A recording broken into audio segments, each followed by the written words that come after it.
Aaron Beelner, and Eric B. And you're listening to the Diary of a Little Man's Podcast.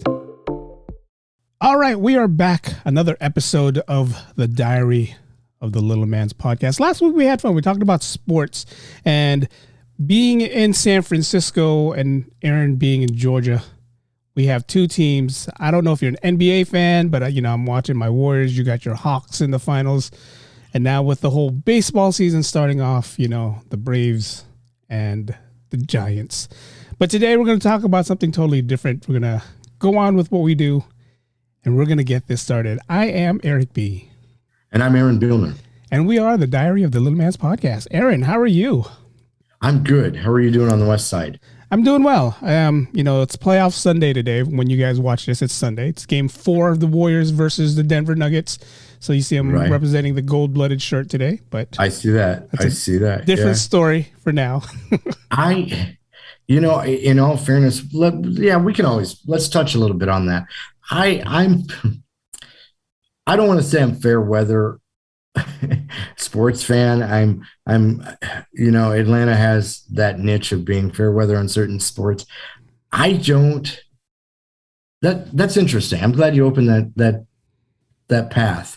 When I lived in the Midwest, basketball was very prominent to, as far as, March Madness, the pro teams, football, because I think, my school, I said this last week, my actual school the direct school didn't have a football program. You had to go to the public school to play over there if you want to play football.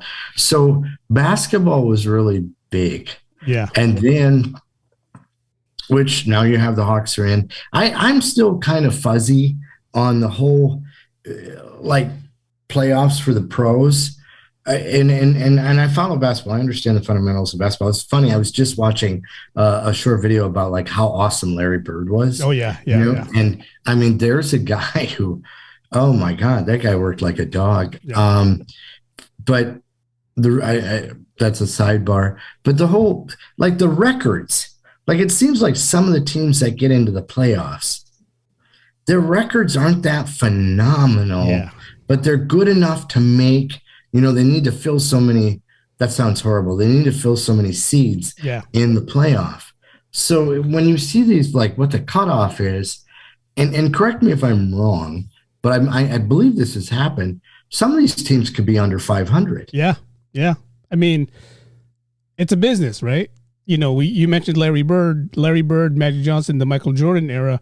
It used to be the top 6 teams would go to the playoffs. And they would, both on the eastern side and the western side, the top 6 would go. But somewhere down the line, they decided, let's go 8. Let's add an extra team in the playoffs. So now you have that number 8 seed, like you said, who's under 500, who just barely made it. And what do they get in consequence of being there? They got to play the best team in their division, which is the number 1 versus number 8. Sometimes that's good, sometimes that's bad. So, it's one of those things. And we saw, I'm sorry, not to cut you off, but we saw in the NCAA where the number 15, was it St. Peter's? Yeah. I mean, holy moly. Came out of That's nowhere, the farthest the 15 seeds ever been. But get back to the pro sports. I watched the Hawks here and there. And when they were, a few years ago where they were doing it, and they were getting, I think they got into, did they get into the finals but didn't win? The Hawks, no, they made it to the playoffs. I think they made it to the Eastern Conference finals. Eastern Conference, but then didn't go further. But I mean, that was pretty impressive for us. I mean, that was, for the Hawks. And Golden State Warriors, I knew, of course, who they were, but I mean, it was a long time before they were, a name that was in the playoffs regularly. And it's fun to watch them. It's fun to watch, I like pro sports. And so I like Steph Curry. I think he's a super talented athlete. Yeah. It's fun to watch these teams that haven't been around, that haven't been in it for how long. Now they're making a presence and a repeated presence. I was bummed, and I'm jumping a little bit here. I was bummed when the Thrashers were moved, the hockey team from Mm-hmm. Atlanta. Like you said, it's a money bit. Everything in sports, everything is money. And so there wasn't enough of a demand for it. Yeah. It wasn't that they weren't, worth anything. It was just the fact that you sell tickets, you got to get people's butts in the seats, and for some reason, hockey in the Southeast wasn't, being just absolutely eaten up. Yeah. Baseball, of course, everybody, America's team, the Braves, if you will. Yeah. And of course, I was a huge fan, during the 90s. I was a huge fan long before then. We talked about this last week, but the 90s were insane. Yeah. Lonnie Jackson. But the thing that was discouraging was we would get to the playoffs, we would be the division winner, but we couldn't get past that. Yeah. We'd be one and done in the first round. And it's like, what the hell? So the Falcons, of course, the great choke against the Patriots, and we're up 28-3, and then all hell broke loose, and we didn't know where the field was, and it's like, oh my God. And unfortunately, that offensive coordinator is now the head coach of the 49ers, and he's been choking, is that Kyle Shanahan? Shanahan. Kyle Shanahan. Right. I was thinking of the other one. Sorry. Yeah, no, he's the offensive coordinator that season when he couldn't close the Super Bowl out against Brady and the Patriots. And right. Talk to me, if you would, Eric. Kyle Shanahan. Wasn't his dad in football? Yeah. His dad is Mike Shanahan. Mike, thank you. Is who came out of the Bill Walsh coaching tree. Right. And ended up in Denver, ended up with the Raiders. I think he won a Super Bowl with Denver during the Elway era, if I believe. Yeah. But yeah, Mike Shanahan was a good offensive guy, guru, good head coach, and Kyle Shanahan. Yeah. I remember him. I remember him, of course. So all of this, we're talking about sports. We're talking about, people go, well, what's that have to do with you?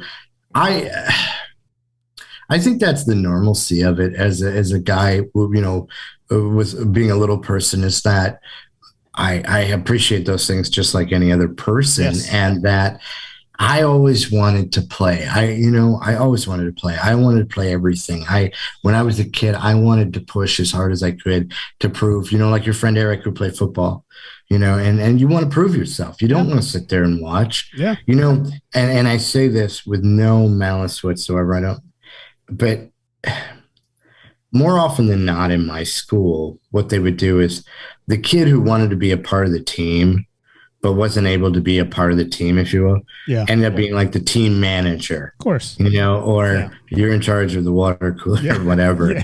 And it's slightly, it's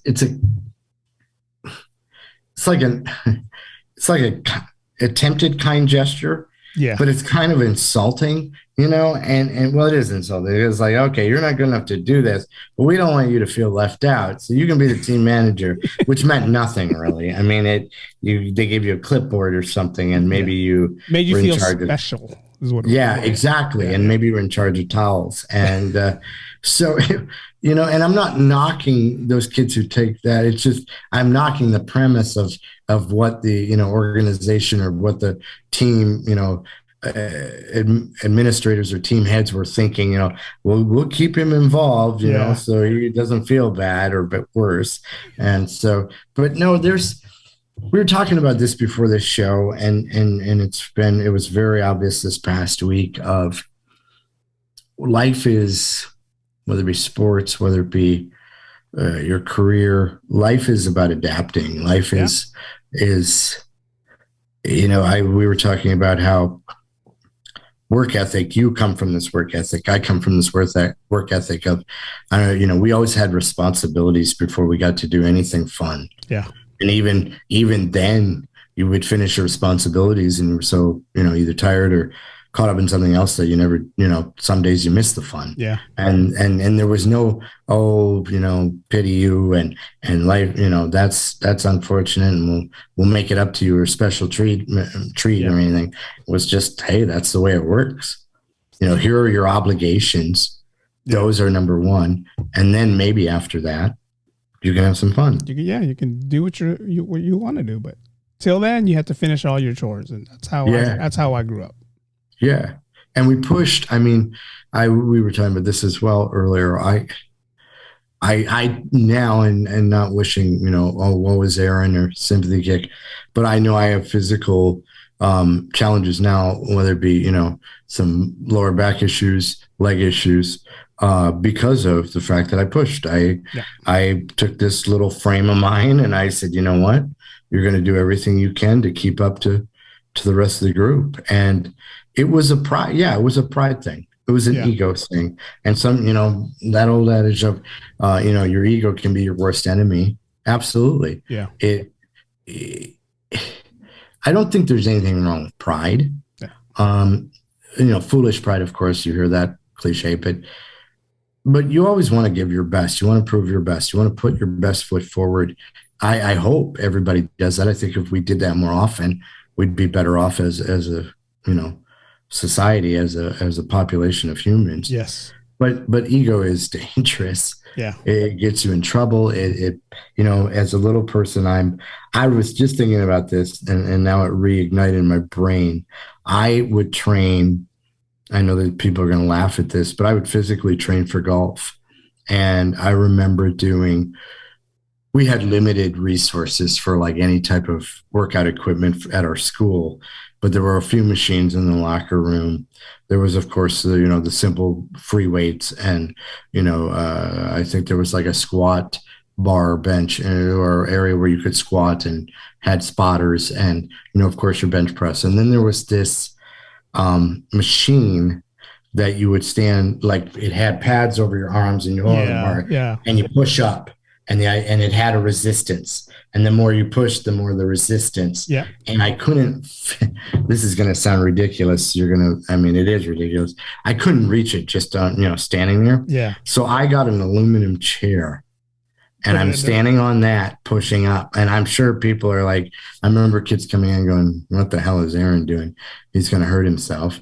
But I wanted to be, I wanted to be a part of it. I wanted to be able to do the things that other kids do. And I don't have a gym membership, and it's not that, it's not a shock. I don't have a gym membership today because it isn't a matter of not wanting to. It's a matter of just more often than not, what you're paying for, you wouldn't utilize. You're not going to get to utilize everything they have there. Yeah, you could use some things, but when you're paying, to use that space and use the facilities and resources, you want to be able to use every square inch of it. Yeah. And so that's the thing about adaptation that I still to this day, talk about. And I promise I'll stop after this. It seems like certain groups, and I'm not alienating, that's not my intention. My intention is equality and fairness, or as much as fairness can be allowed. But what certain groups seem to get more attention for the things, the privileges or the rights that they feel they deserve, which they do just as much as anyone else. But it seems like with the disability community, there are times. It's not like it's, oh, woe is me all the time, but there's still a lot to be done. There's still a lot to be done just to be considered human being. Yeah. I don't even think it's the Disability Act. Yeah, I get. But I know where you're going, where you're talking about, and the certain groups, they get a little more privileged than other groups. And I'm one of those guys where I've been trying to push for here in San Francisco alone. I talk to supervisors, I talk to all these things, to the people who don't listen. I said, hey, every year you guys celebrate, St. Patrick's Day, you celebrate Cinco de Mayo. There's this whole big event. And there's a group of us here who's been trying to do a Filipino Independence Day in San Francisco. June 12th is our Independence Day, when we freed ourselves from Spain. June 12th. June 12th, yeah. So we try every year to have a little thing. So while these other groups are having these parades, these big, 2 days events, we have a little corner in San Francisco where it could accommodate 100 people, where they say, okay, this is where your event's going to be. And that's like, okay, can only accommodate 100 people. And it's one of those things where the fire marshal's there, the fire marshal's making sure it's no more than 100 people. But there's thousands of Filipinos in the Bay Area. So how are you only going to... Yeah, that seems really... Yeah. And we try every year. We try every year to have a bigger event. Try every year to have... I'm part of this committee where, we try to get the word out. But it's just... again, at the end of the day, it's business. And Right. it's, what can the Filipino community bring us at the end of the day? What can, it sucks that that's what it is, but that's what it is. And, when we try our best to show our culture, to give our culture props for what it is, we have good food, we have good people, we have good music. But when you only can accommodate 100 people, only 100 people will show up. And yeah. Can I ask you a ridiculous question? Yeah. And the only reason I mention this is because my youngest one turned me on to a comedian. Yeah. So you may know where I'm going with this. Yes. A man by the name of Joe Coy. Yeah. And he's hilarious, actually. I thought he was really entertaining and funny. And I've seen a few of his stand-up bits, Netflix and specials. And he talks about the idea of the Filipino influence. And he had one of the shows, and I can't remember what it's called, and so I apologize for that. But he had gone to the Philippines, or back to the Philippines. Yeah. His mother's Filipino. Yeah. And he had gone to the Philippines and hooked up with other Filipino comedians. Public comedians and people who had made a name in whatever there were dancers. I remember it was interesting. It was really awesome. And I thought, good for you. That's when you sit there and say, there's an event in San Francisco that may be able to house 100 people. Yeah.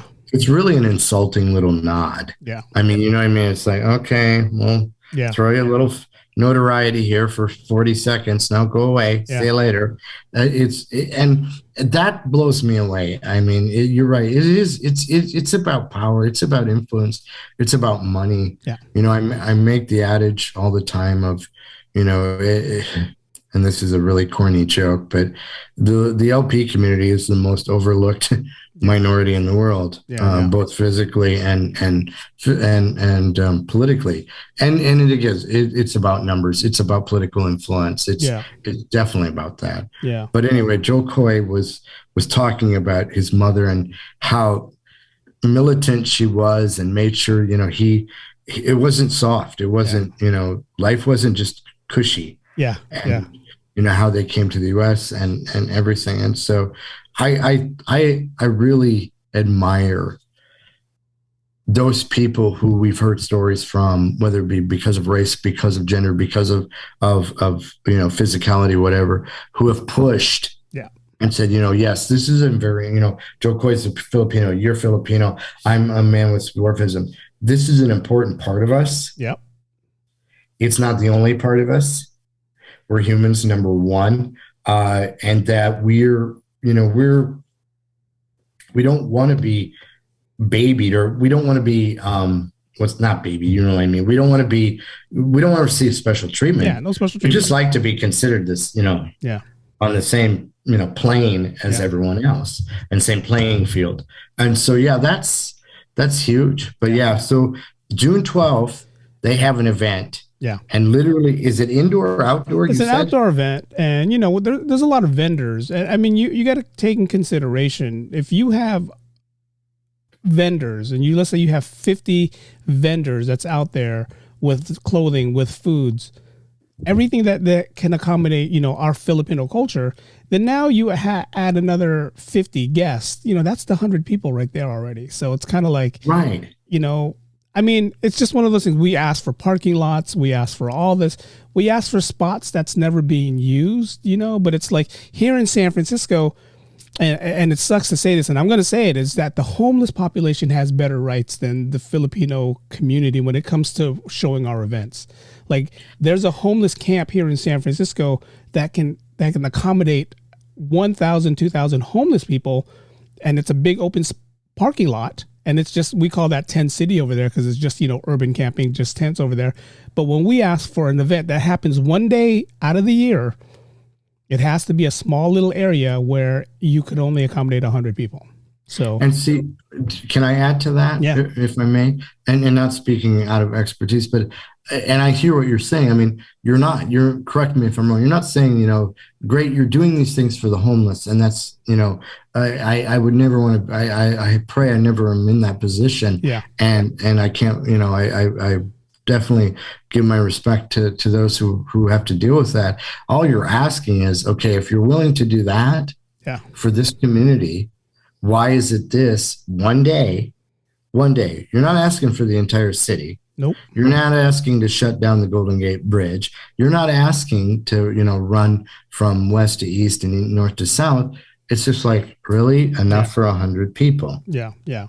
I mean, I there was 1 year Golden Gate Park is closed every Sunday for people who wants to work out, or pedestrians. They call it pedestrian closure every Sunday.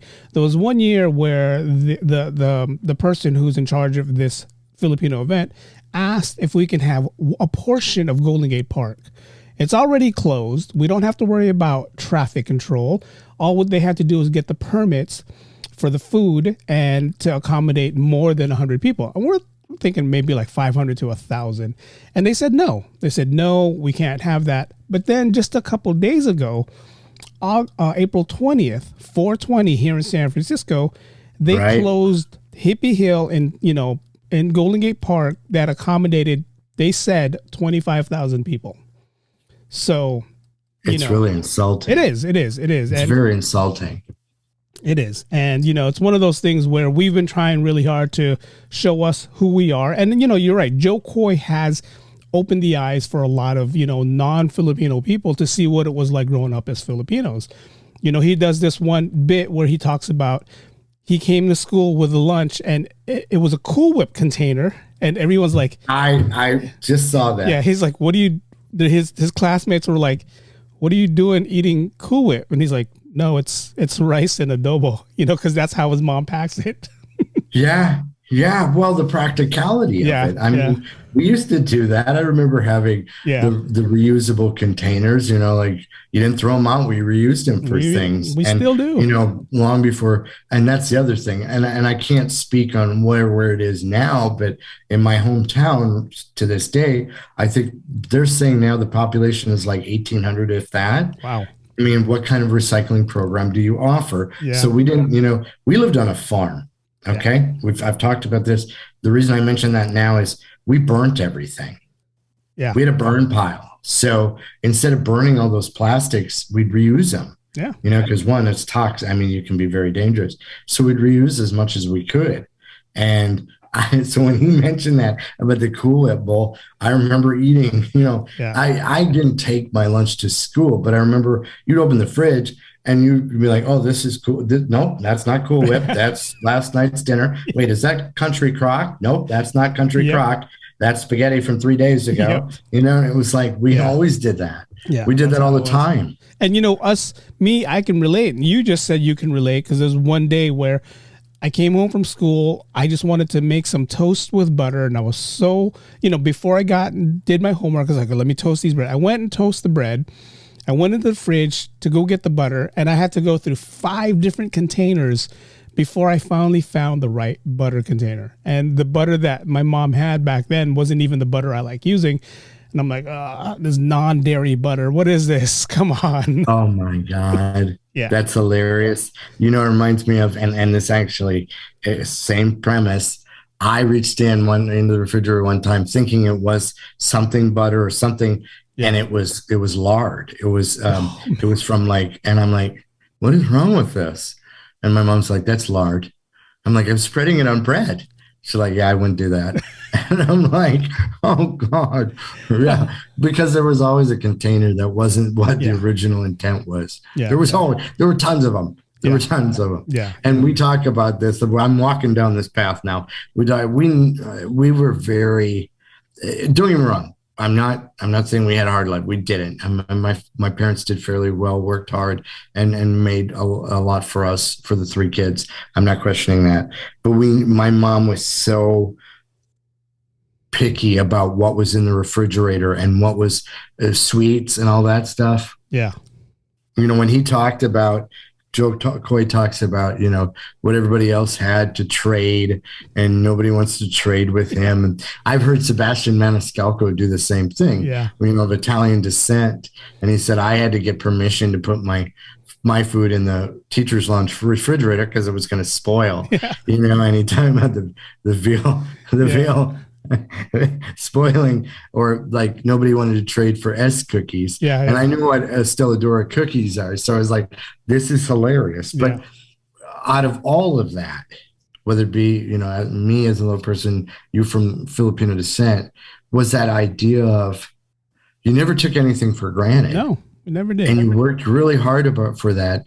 And my parents, I'm sure your parents the same way, being lazy was considered like an evil. I mean, and probably why I have anxiety today, where I'm like, oh God, I'm not doing something.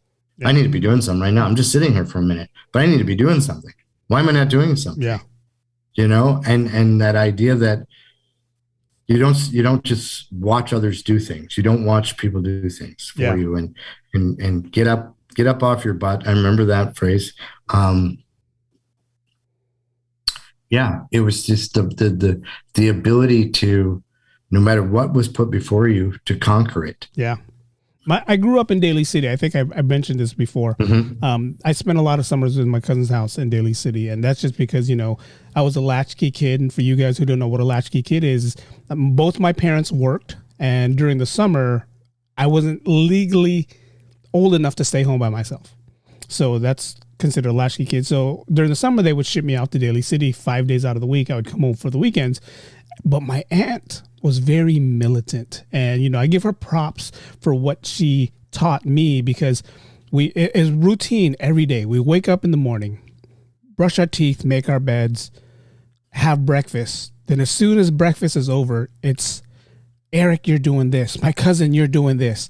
And she knew, like, okay, it takes at least an hour to vacuum the whole house. It takes at least 45 minutes to do this kind of chore. And as soon as we were done, we can play.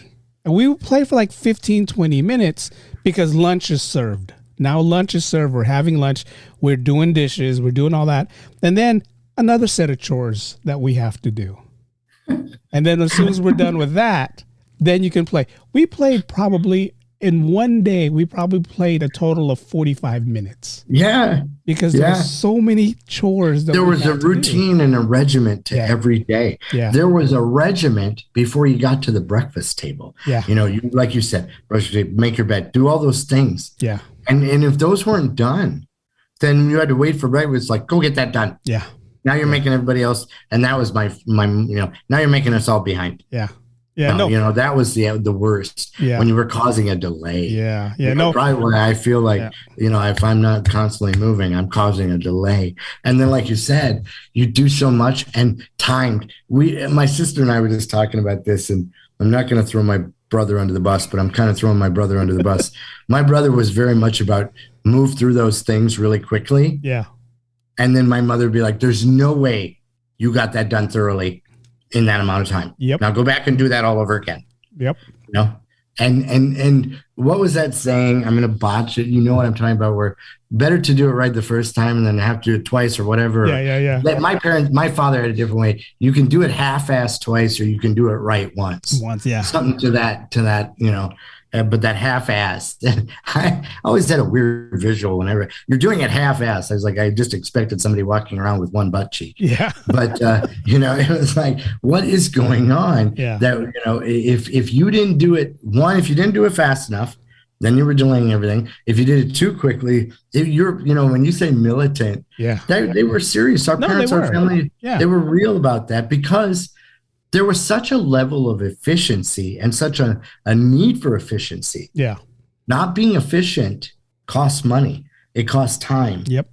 And families didn't have that all the time. Yeah. And nowadays with kids, and my kids are guilty of this, and I'm the reason, the parents are the reasons more often than not, that understanding that what they have, somebody worked for. Yeah. That understanding that what they have doesn't always get replaced if something happens to it. Yeah. Yeah. if we broke something or whatever, it wasn't like there was a brand new one 5 minutes later. Yeah, you had to wait. You know, If you were lucky, you had to wait. if you were lucky, or it was just gone, It's just gone, whatever it may be. Yeah. I'm sure your mother or father or my mom, we there was a comedian by the name of Paula Poundstone who said one time she knocked a Flintstones glass. Remember the Flintstones glasses that you could get from like McDonald's or whatever? Knocked a Flintstones glass off the counter and it broke. And her mother's like, well, we just can't have nice things. And I remember hearing that phrase. We can't have nice things. And that whole, and mothers are really good at this, that whole embarrassment, disappointment thing. Yeah. As if, oh, yeah. I thought you were better than that. I thought you knew better. Yeah. And you're like, oh God, the guilt trip. Yeah. No, the guilt trip. You're right. That's how it was. And I was so happy to be home on the weekends. And it's sad to say this. And I know I told my aunt this, recently in my adult life. I said, it was such a work staying with you Monday through Friday that when I came home from the weekends, it was like I was away. I was working 5 days a week, and Saturday, Sundays were my weekends because my mom and dad didn't care what time I woke up. They like, if you want to wake up at 10, wake up at 10. But they did still give me chores to do, but it was when I wanted to do it, and when hey, vacuum the house. All right, vacuum. If I vacuumed it at 2 p.m, as long as my dad wasn't watching TV, they were okay with it as long as I got it done. My aunt though, certain time of the day this is done, and you're right. She was like, "There's no way you got this done," and she knew exactly how long it would take because before she gave us these chores, she did them herself, and she timed herself how long it would take. So give it 5 or 10 minutes early or 5 or 10 minutes later. She knew if we were done 15, 20 minutes before, she would go there, and I'm not kidding, the white glove, touching the walls. Nope, there's still dust. It's like, oh, man, So, yeah. You start all over. Yep. No. And then you start all over, and they're like, just because you're doing this again doesn't mean you rush through it. Yeah. And it was like, oh, yeah, I remember that vividly. I've said this before. I worked on a golf course from the time I was 16 until I finished college, and then I went back just for a couple of weeks before I moved from my hometown after graduating. But the rule was, the principle was behind the golf course, and I mowed greens more often than not. So I was mowing green. You mow the greens where you putt. For those who are not into golf, where you putt, those are mowed every day, sometimes twice a day, depending on whatever situation is for tournaments, what have you. But that was 6:30 every morning, up on that machine. Yeah. Make sure those reels, as they called them, the reel blades that are spinning around like a windrower. Make sure those are spinning by 6:30, and it usually took about an hour and a half to 2 hours to mow the 9 greens. We just had a 9-hole course, so you got to go, because once that's done, well, one, people want to golf, and so they want the best conditions possible, or hopefully possible, as soon as possible. So once that's done, then there was something else to get on a machine for and go. Yeah. And so, my father had some unique tactics to making sure that I was awake every morning. I didn't have an alarm clock, but I should have gotten an alarm clock. I must have been an idiot. But he would make sure I'd be up usually by 6 a.m., slap things on, so, get ready, have something to eat, and go up there and be ready. The course was only a couple miles from my home. So get up there and get situated on a machine, get my butt on that seat, and have that machine rolling by 6:30. Wow. And that was every day. That was literally every day of the summer, 7 days a week, because the greens are mowed every day. And so on the mornings of Sunday, we'd work, start to 6:30 and done usually around 4:35 every day, weekdays. Saturdays were 6:30 to usually around noon or 1. And then Sundays, we would do a very abbreviated schedule: mow greens, clean up any refuse, address any issues.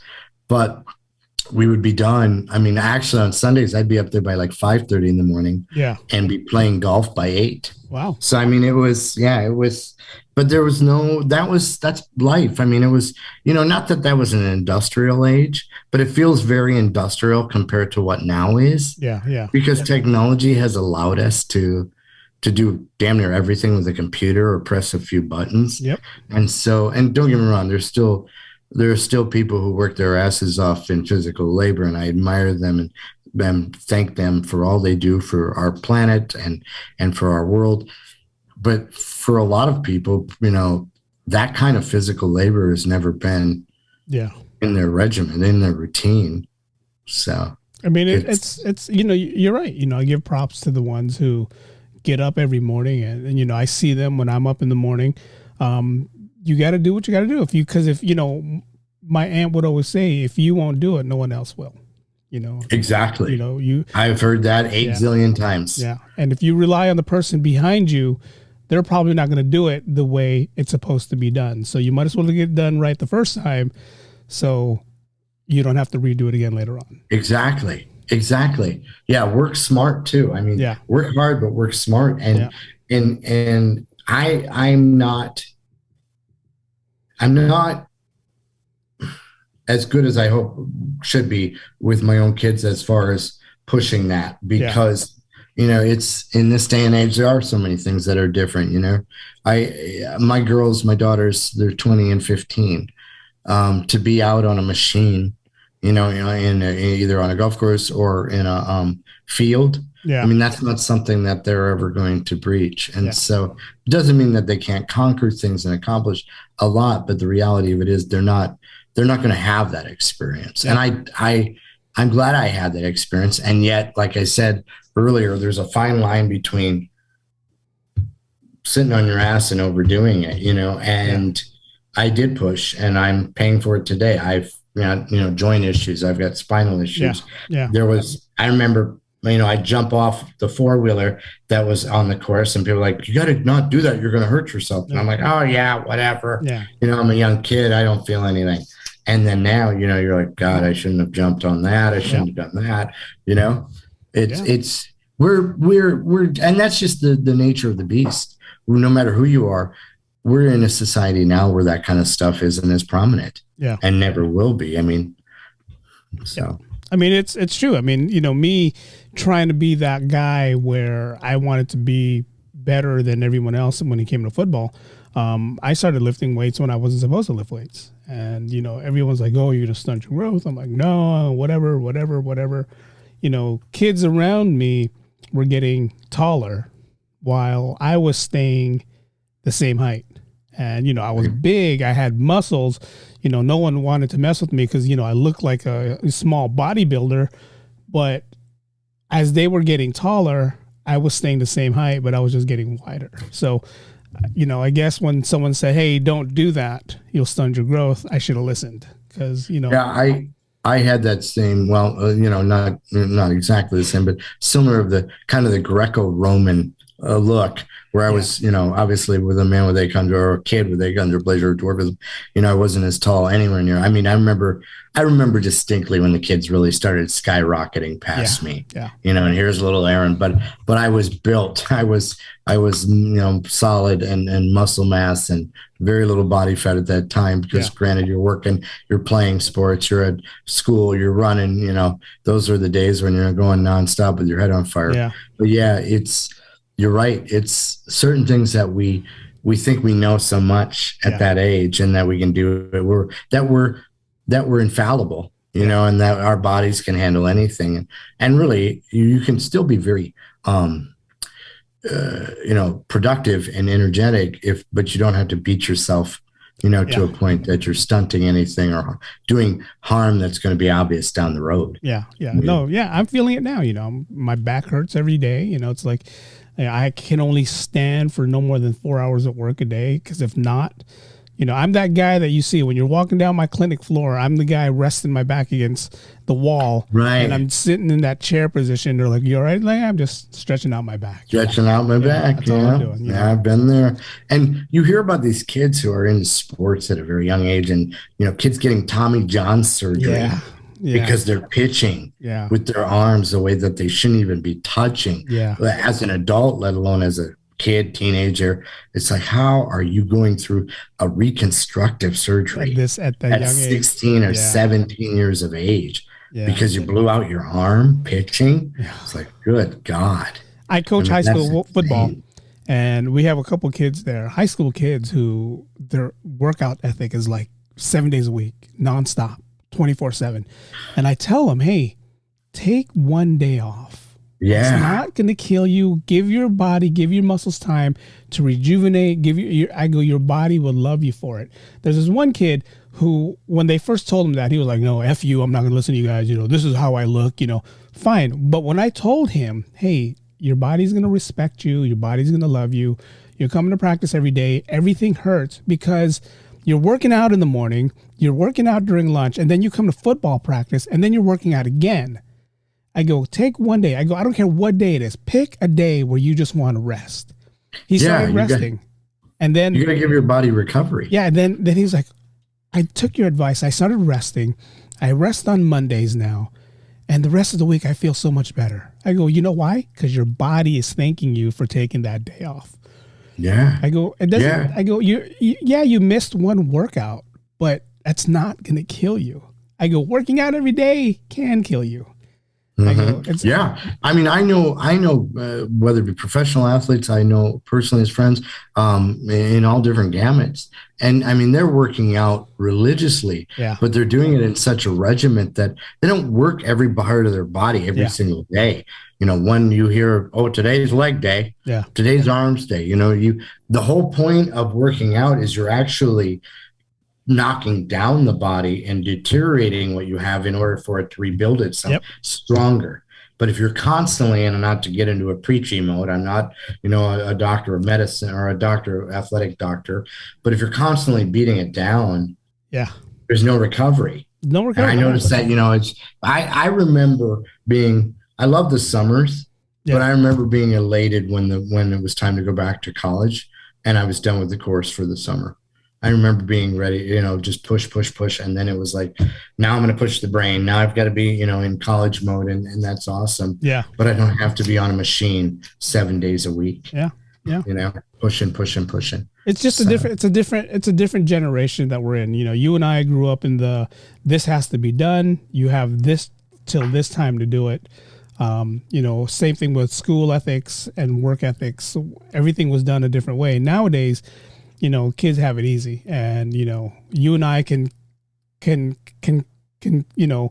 vouch to that kids nowadays have it easy, from Uber to Uber Eats to Uber Eats.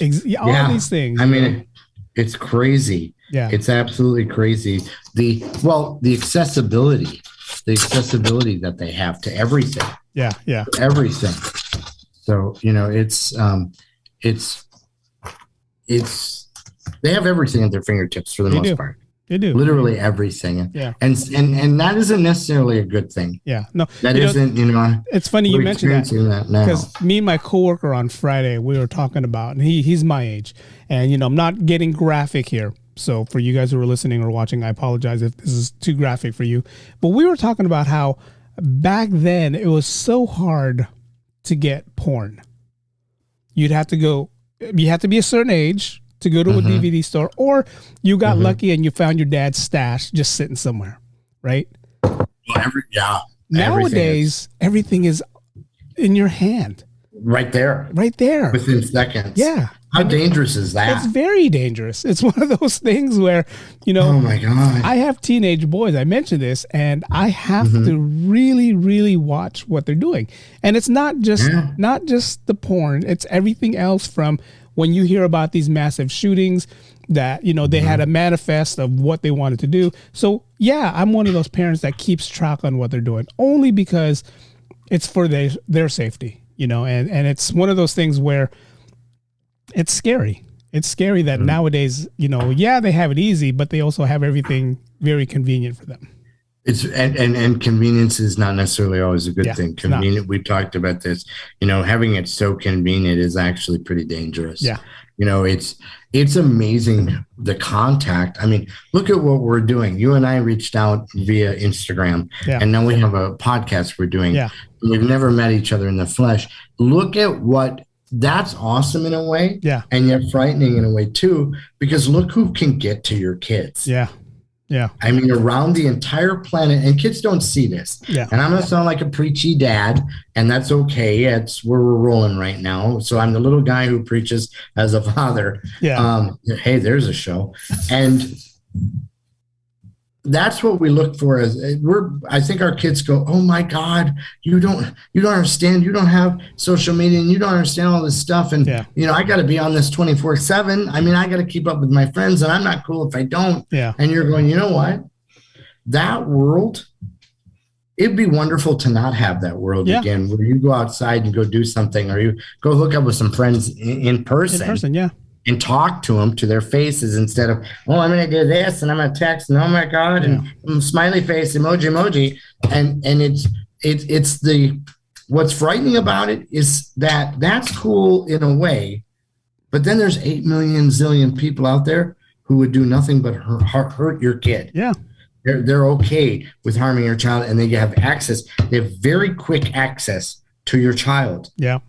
I have a good friend whose nephew took his home life because of that Russian bot or whatever it was a blue whale or whatever it was called on I don't remember exactly, and I don't want to misspeak on it, but it was very unbelievable. I mean, this program or whoever anonymously is threatening to hurt his family or do things, and it's like, and he got so caught up in it that he couldn't take it anymore. Oh, wow. And it's like, that's what we are worried about in this day and age, and should be. Yeah. If it was easy, if all you did is played a few games on your phone and send a couple messages, that would be wonderful. Yeah.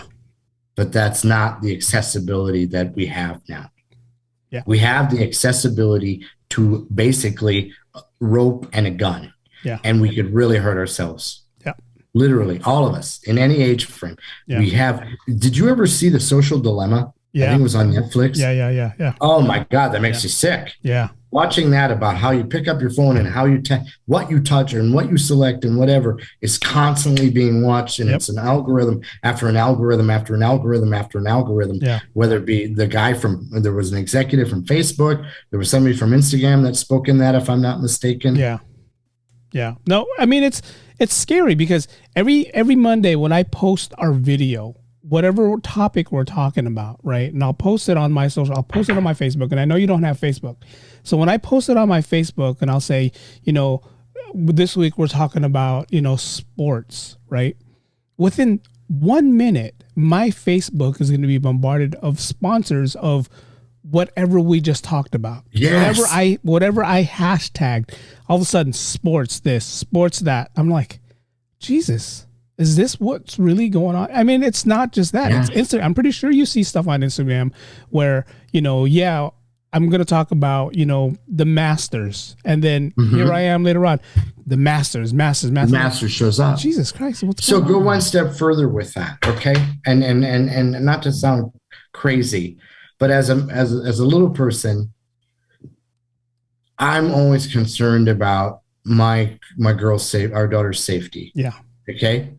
They can easily be spotted. They can easily be pointed out. Yeah. I'm not saying that they're all more special than anybody else, but they literally can be. You could spot them at 100 yards. If you had a group of people all standing together, you can see the little one more often than not. And there's not a ton of them standing there. There's one little one, and then there's a regular 100 average size people, which is great. So that even is more intrusive, that you want to look out for your kids and go, if anybody, and there's plenty of people out here who aren't quite balanced and have some unique fetish or some unique deranged concept that could hurt, anyone, let alone somebody that they specifically prey on. And I don't mean prey like, oh God, I mean prey on like a hawk on a squirrel. I don't want my kids to be the innocent squirrel. Yeah. I don't want my kids to be ripped limb from limb, emotionally, mentally, whatever, physically, because of something that they had access to. Yep. I mean, that's super frightening. And of course, kids, they're impervious to that. They don't think beyond that. Yeah. As you get older, you know what you get the right to do? Worry more. Yeah. As you become a parent, you know what you do? You worry every second. Make sure those kids are okay. Yeah. As a little person, what do? You just want your kids to walk outside and not be made fun of. Yeah. Yeah. I mean, I tell my kids all the time, if it's too good to be true, then it's fake, and yes, they're they know that there's only a group of people that calls their cell phones. There's only a group of people that text them. So if they get a call and it's coming from who knows what country or who knows what state, they know I'm not going to answer this phone call. I'll let it go to voicemail. If it's an emergency, mom or dad will call me, kind of thing.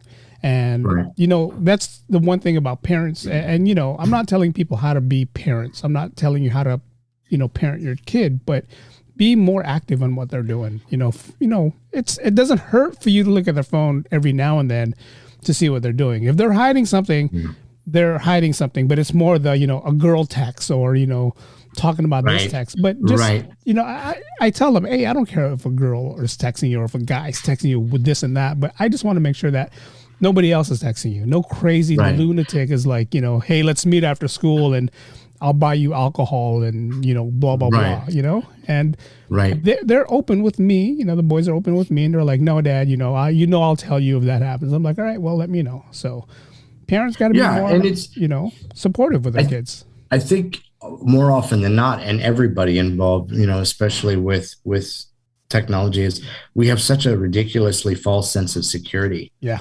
We trust too much. And I'm not saying you have to be paranoid 101 and every second you turn around, oh my God, somebody's going to get me. But you have to have common sense. Yeah. You have to vet out and go, hey, is this person legitimate? Is this person really have my best interest at heart? Or is this person trying to, or a robot or bot or whatever? I mean, because 9 times out of 10, it's not even a human being. Yeah. It's some type of, like I said, algorithm that's designed to pick through your privacy and get you to buy something. Yeah. I mean, literally get you to buy something. Yep. And that's what they do. I don't know if I mentioned this earlier, and I know this is quite a tangent, but T and I were talking about this, and we were noticing that we had mentioned something, and then all of a sudden it popped up on our, advertisements on our social media. Yeah. So then I was talking specifically about which T absolutely despises marshmallows. She can't stand marshmallows, hates the flavor of them, whatever. But now they have the marshmallows. They've had these for a while. The marshmallows that have the chocolate stuff inside of them. Yeah. I specifically talked about those. Within 2 hours, I had advertisements for the chocolate marshmallows. Yeah. And it's like, everything. They're listening. Everyone, everywhere. And it's funny because Meta, Facebook, Zuckerberg is always about privacy. Privacy is important. Privacy is this. We make sure that our users have the most private experience ever. But how private is it when you just mentioned you talked about chocolate-filled marshmallows and then minutes later it's popping up on your feed? So if it's all about privacy, Facebook, Instagram, whatever, Twitter, why is that popping up? Someone must be listening to what we're putting on Facebook that we're going to get this all of a sudden. So that's a total facade, that statement. Yeah. Honestly, they have to say, we're all about your privacy. Yeah. They're all about, honestly, Meta and Facebook and Instagram, they wouldn't exist if they didn't have sponsors. They wouldn't exist if they didn't, there's money coming in. Yeah. Yeah. So there's no way 100%, no matter who they are, or what they are, or how they are. Yeah. There's no way. Yeah.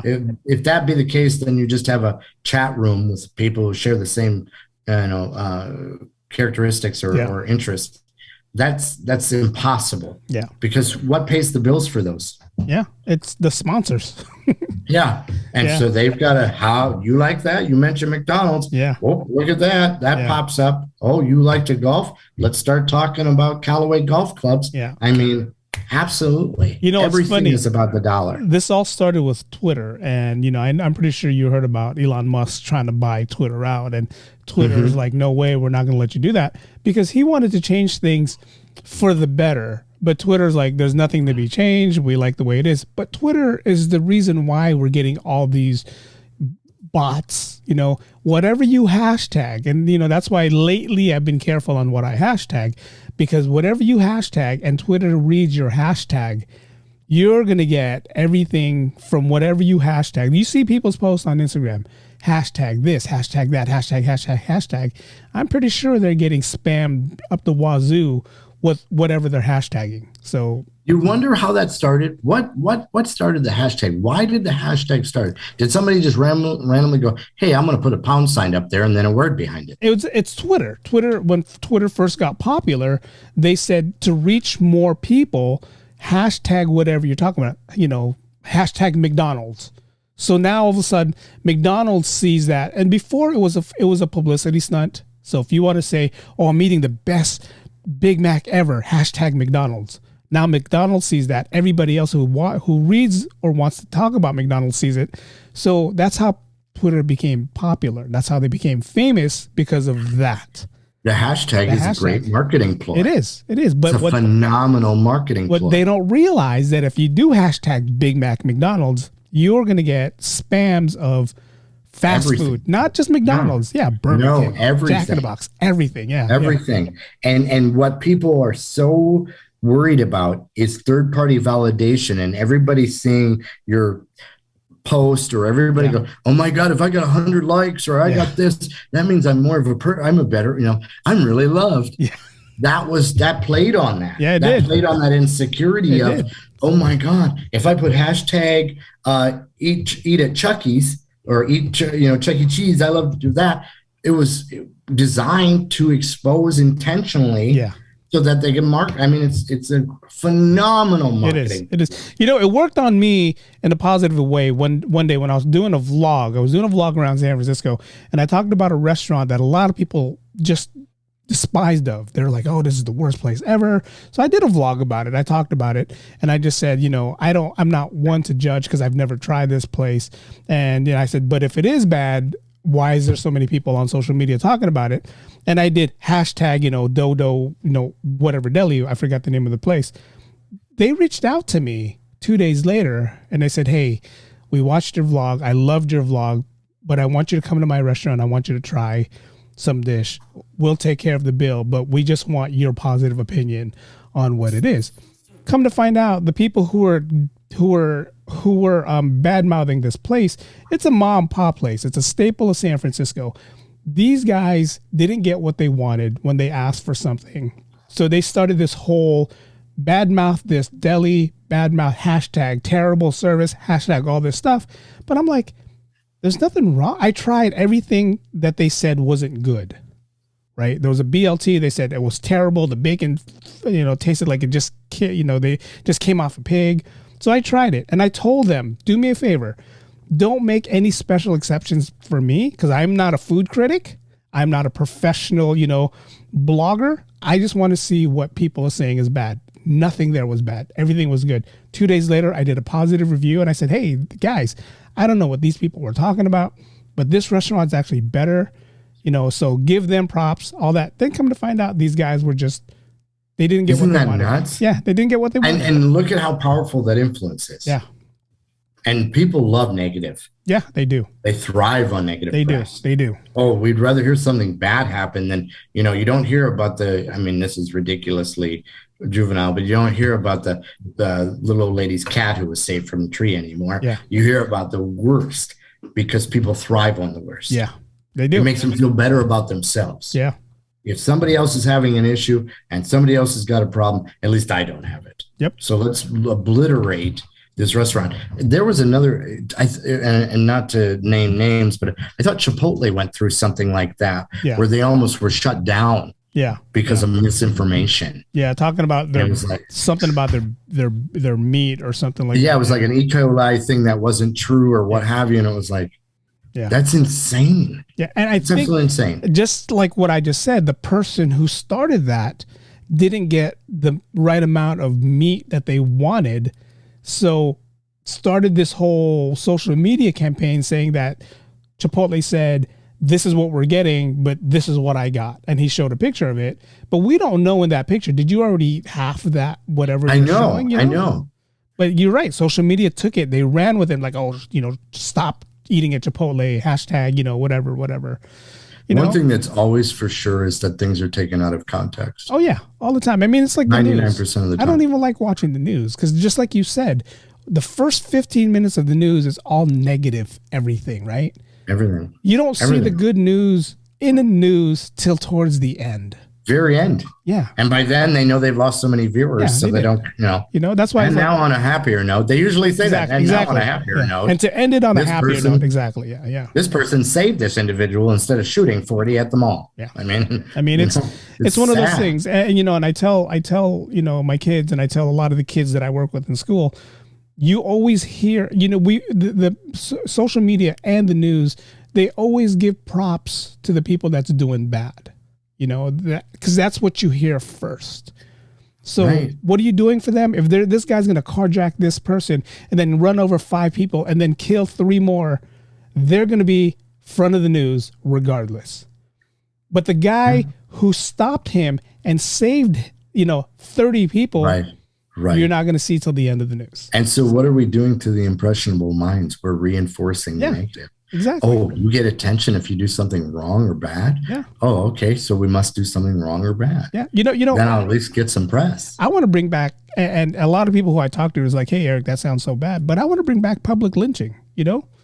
Bring that back. That's intense. I'll give you that. That's intense. We had talked about that, not quite public lynching, but we had talked about like a corporal public, and it would never happen in this country. Yeah. But the idea of that discipline, there are consequences, and that you can't just buy your way out of anything, and you can't just shirk your way out of certain things. So that's very intense. I think that the premise behind it, I agree with the fact that, hey, we should have this, we should have a consequence. We should have discipline for our actions instead of, it doesn't matter. It hurt people, but who cares? Just get over it. And for you guys who are listening, I don't mean it in a way where we should do this. It should give people who are criminals time to think about what they're going to do. Like, oh man, if I get caught, then I'm going to be on TV and then they're going to lynch me in front of, millions of people. Is there a possibility that they could be deterred from bad behavior based on a consequence? Not saying that we're going to go out and do these random acts of public lynching just for the sake. It's the idea of if a person is thinking, I could do that, but wait a minute, there's a consequence. We were taught that as kids. Yeah, we were. There's a consequence. Yeah. Well, if there's a consequence, you're less apt to do something. Yep. If it's a negative one, that is. If it's a positive consequence, then you're more apt to do a positive thing. Exactly. So, anyway, here we are. Wait, this has been fun. This is cool. I like these kind of topics where we just, we stick to something and then we go off other things. But this has been a good, fun episode. And this is a fun hour. I totally love how we just talked about, Is this episode 8? This is going to be episode 8. Yeah. As soon as we got 2 more. We're coming up on 10. Oh my. Getting there. We're getting on 10. And we just got the, I'll tell you off air. I'll get this out. All right. Let's do it. Thank you guys for listening. Thank you guys for watching. Again, you can find us on the Diary of the Little Man's podcast. We're on Instagram. We're also on our email. So go ahead and email us at the Diary of the Little Man's podcast at gmail.com. Until next week, we'll talk about something else and we'll go rant about another thing. Yes, we'll find something. But until then, thank you guys for listening. See ya. You've been listening to the Diary of the Little Man's podcast.